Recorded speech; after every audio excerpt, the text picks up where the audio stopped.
ಅಲ್ಲಿ ಅಧಿಕಾರಕ್ಕೋಸ್ಕರ ಕುರ್ಚಿಗೋಸ್ಕರ ಪೈಪೋಟಿ ಮೊದಲಿಂದ ನಿರಂತರವಾಗಿದೆ. ನಮ್ಮಲ್ಲಿ ಸಣ್ಣ ಪುಟ್ಟ ವ್ಯತ್ಯಾಸ ಇದೆ, ಇಲ್ಲ ಅಂತಲ್ಲ. ಅವ್ರು ಏನು ಮಾತಾಡ್ತಾರೆ ಬಿ ಜೆ ಪಿ ಅವ್ರ ಮನೆ ಸರಿಪಡಿಸ್ಕೊಳ್ಳಿ ಅಂತ ಹೇಳ್ತಾರೆ. ನಮ್ಮನೆ ಸರಿ ಇದೆ. ಕೆಲವರು ಸಿದ್ದರಾಮಯ್ಯನವರು ಶೇರಿಂಗ್ ಆಗಿದೆ, ಪವರ್ ಶೇರಿಂಗ್ ಆಗಿದೆ ಅಂತಾರೆ, ಇನ್ನು ಕೆಲವರು ಇಲ್ಲ ಅಂತ ಹೇಳ್ತಾರೆ. ಡಿ ಕೆ ಶಿವಕುಮಾರ್ ಮೌನವಾಗಿದ್ದು ಮುಂದಿನ 2028 ವಿಧಾನಸಭೆ ಚುನಾವಣೆ ನನ್ನೇ ನೇತೃತ್ವದಲ್ಲಿ ಅಂತ ಹೇಳ್ತಾರೆ. ಕೆಲವರು ಸಚಿವರುಗಳು ಏನು ಪರಿಶಿಷ್ಟ ಜಾತಿ ಪಂಗಡ ಹಿಂದೂ ವರ್ಗ ಈ ರೀತಿ ಸಮಾಜಗಳಲ್ಲಿ ಸಂಘರ್ಷ ಆಗ್ತದೆ. 100ಕ್ಕೆ 100 ಕಾಂಗ್ರೆಸ್ ಹೊಡೆದ ಮನೆ.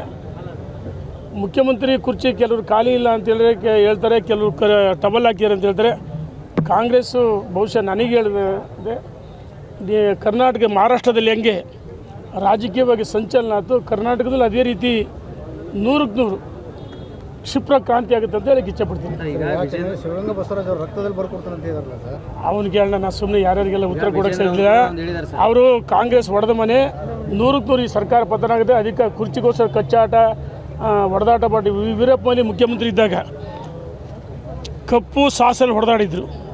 100ಕ್ಕೆ 100 ಈ ಕಾಂಗ್ರೆಸ್ನಲ್ಲಿ ಅದೇ ಪರಿಸ್ಥಿತಿ ಬರುತ್ತೆ.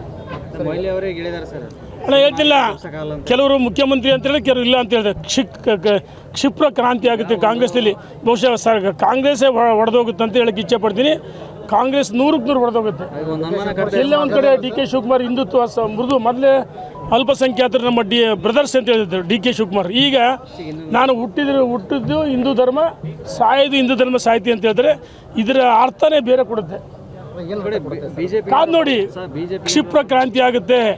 ಯಾಕಂದ್ರೆ ವಿಜೇಂದ್ರ ಅವರು ಕೂಡ ಡಿಸೆಂಬರ್ ಒಳಗಡೆ ಆಗ್ತಾರೆ ಮುಖ್ಯಮಂತ್ರಿ. ನೋಡೋಣ, ಹೊಡೆದ ಮನೆ ಯಾವ ಸಂದರ್ಭದಲ್ಲಿ ಕಚ್ಚಾಟ ಆಗುತ್ತೆ. 100ಕ್ಕೆ 100 ಕಾಂಗ್ರೆಸ್ ಹೊಡೆದು ಹೋಗುತ್ತೆ, ಸರ್ಕಾರನೂ ಪತನ ಆಗುತ್ತೆ. ಅಲ್ಲಿ ಅಧಿಕಾರಕ್ಕೋಸ್ಕರ ಕುರ್ಚಿಗೋಸ್ಕರ ಪೈಪೋಟಿ ಮೊದಲಿಂದ ನಿರಂತರವಾಗಿದೆ. ನಮ್ಮಲ್ಲಿ ಸಣ್ಣ ಪುಟ್ಟ ವ್ಯತ್ಯಾಸ ಇದೆ, ಇಲ್ಲ ಅಂತಲ್ಲ. ಅವ್ರು ಏನು ಮಾತಾಡ್ತಾರೆ ಬಿ ಜೆ ಪಿ ಅವ್ರ ಮನೆ ಸರಿಪಡಿಸ್ಕೊಳ್ಳಿ ಅಂತ ಹೇಳ್ತಾರೆ. ನಮ್ಮನೆ ಸರಿ ಇದೆ.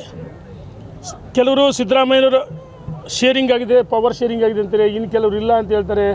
ಡಿ ಕೆ ಶಿವಕುಮಾರ್ ಮೌನವಾಗಿದ್ದು ಮುಂದಿನ 2028 ವಿಧಾನಸಭೆ ಚುನಾವಣೆ ನನ್ನೇ ನೇತೃತ್ವದಲ್ಲಿ ಅಂತ ಹೇಳ್ತಾರೆ. ಕೆಲವರು ಸಚಿವರುಗಳು ಏನು ಪರಿಶಿಷ್ಟ ಜಾತಿ ಪಂಗಡ ಹಿಂದೂ ವರ್ಗ ಈ ರೀತಿ ಸಮಾಜಗಳಲ್ಲಿ ಸಂಘರ್ಷ ಆಗ್ತದೆ. 100ಕ್ಕೆ 100 ಕಾಂಗ್ರೆಸ್ ಹೊಡೆದ ಮನೆ. ಮುಖ್ಯಮಂತ್ರಿ ಕುರ್ಚಿ ಕೆಲವರು ಖಾಲಿ ಇಲ್ಲ ಅಂತ ಹೇಳ್ತಾರೆ, ಕೆಲವರು ಟಬಲ್ ಹಾಕಿದ್ದಾರೆ ಅಂತ ಹೇಳ್ತಾರೆ. ಕಾಂಗ್ರೆಸ್ಸು ಬಹುಶಃ ನನಗೆ ಹೇಳಿದೆ, ಕರ್ನಾಟಕ ಮಹಾರಾಷ್ಟ್ರದಲ್ಲಿ ಹೆಂಗೆ ರಾಜಕೀಯವಾಗಿ ಸಂಚಲನ ಆಯಿತು, ಕರ್ನಾಟಕದಲ್ಲಿ ಅದೇ ರೀತಿ 100ಕ್ಕೆ 100 ಕ್ಷಿಪ್ರ ಕ್ರಾಂತಿ ಆಗುತ್ತೆ ಅಂತ ಹೇಳಕ್ಕೆ ಇಚ್ಛೆಪಡ್ತೀನಿ. ಶಿವಗಂಗಾ ಬಸವರಾಜ್ ಅವರು ರಕ್ತದಲ್ಲಿ ಬರ್ಕೊಡ್ತಾನೆ ಅಂತ ಹೇಳಿದಾರಲ್ಲ ಸರ್, ಅವನಿಗೆ ಹೇಳೋಣ, ನಾನು ಸುಮ್ಮನೆ ಯಾರ್ಯಾರಿಗೆಲ್ಲ ಉತ್ತರ ಕೊಡೋಕ್ಕೆ ಸಾಧ್ಯವಿಲ್ಲ. ಅವರು ಕಾಂಗ್ರೆಸ್ ಹೊಡೆದ ಮನೆ. 100ಕ್ಕೆ 100 ಈ ಸರ್ಕಾರ ಪತನ ಆಗುತ್ತೆ. ಕುರ್ಚಿಗೋಸ್ಕರ ಕಚ್ಚಾಟ ಹೊಡೆದಾಟ ಮಾಡಿ ವೀರಪ್ಪ ಮೊಯ್ಲಿ ಮುಖ್ಯಮಂತ್ರಿ ಇದ್ದಾಗ ಕಪ್ಪು ಸಾಸಲ್ಲಿ ಹೊಡೆದಾಡಿದ್ರು. 100ಕ್ಕೆ 100 ಈ ಕಾಂಗ್ರೆಸ್ನಲ್ಲಿ ಅದೇ ಪರಿಸ್ಥಿತಿ ಬರುತ್ತೆ. ಅಲ್ಲ, ಹೇಳ್ತಿಲ್ಲ, ಕೆಲವರು ಮುಖ್ಯಮಂತ್ರಿ ಅಂತೇಳಿ ಕೆಲವರು ಇಲ್ಲ ಅಂತ ಹೇಳಿದ್ರೆ ಕ್ಷಿಪ್ರ ಕ್ರಾಂತಿ ಆಗುತ್ತೆ ಕಾಂಗ್ರೆಸ್ನಲ್ಲಿ. ಬಹುಶಃ ಕಾಂಗ್ರೆಸ್ಸೇ ಹೊಡೆದೋಗುತ್ತೆ ಅಂತ ಹೇಳಕ್ಕೆ ಇಚ್ಛೆ ಪಡ್ತೀನಿ.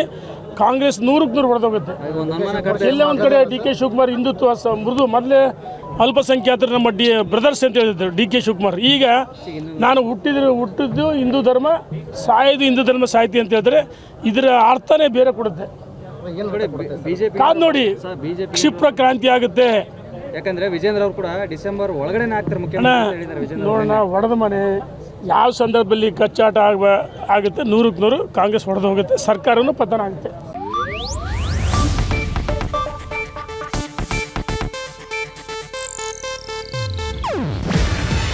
ಇದು ಏಷ್ಯಾನೆಟ್ ನ್ಯೂಸ್ ನೆಟ್ವರ್ಕ್ ಪ್ರಸ್ತುತಿ.